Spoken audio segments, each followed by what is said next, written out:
आखिरी 5 मिनट में बात खत्म। खुश हो गया देखो तुम लगा।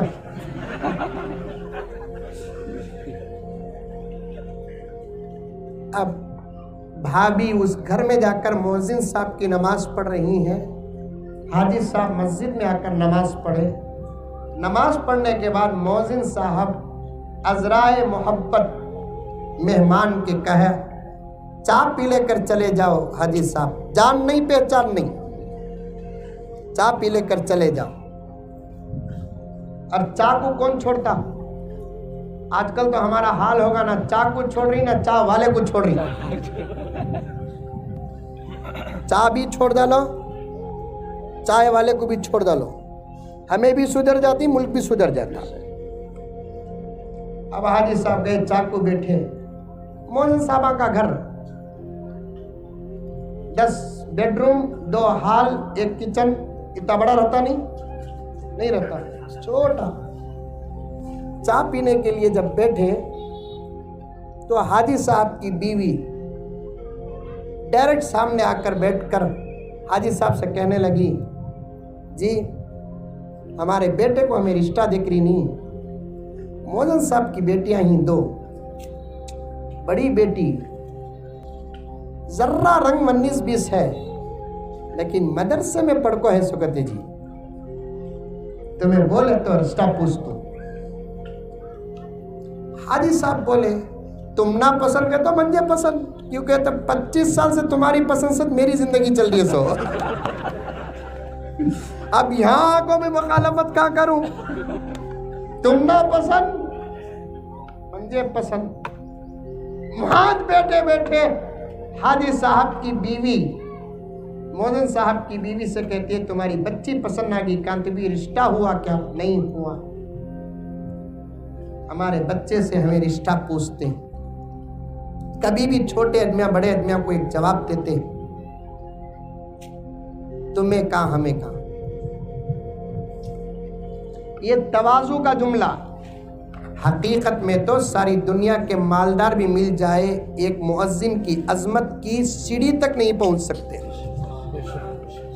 हकीकत ये, फिर भी बोलना नहीं बोलना, एक मुंह की बात बोलना पड़ता। तुम्हें कहा हमें कहा, तुम्हें बेंगलुरु वाले हमें खेड़े वाले, तुम्हें कार वाले हमें साइकिल वाले। हाजी साहब की बीवी ने कहा, हमें बोलना स्वभावी ये बात, तुम्हें कहा हमें कहा बोलकर, तुम्हारे शौहर मुअज्जिन, हमारा शौहर ताजिर, हमारा बच्चा जाहिल, तुम्हारी बेटी आलिम, तुम्हें दे डाले तो हमारी शहादत। उसी वक्त रिश्ता घट करने के वास्ते हाथ में कभी पैसे रख दे, नहीं तो अंगूठी डालते नहीं। अब अंगूठी कहाँ है? हाथ में पैसे रख डाल को फौरन हमें 2 दिन में आते हैं बोलकर आको 2 दिन के अंदर रिश्ता पक्का कर डाल को 15 दिन के अंदर शादी हुई अल्हम्दुलिल्लाह।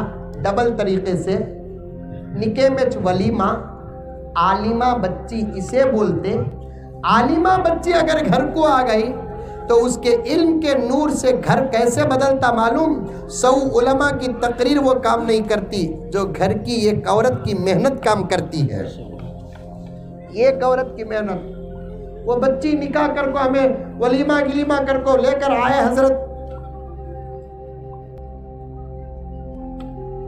रात को 12:30 थे।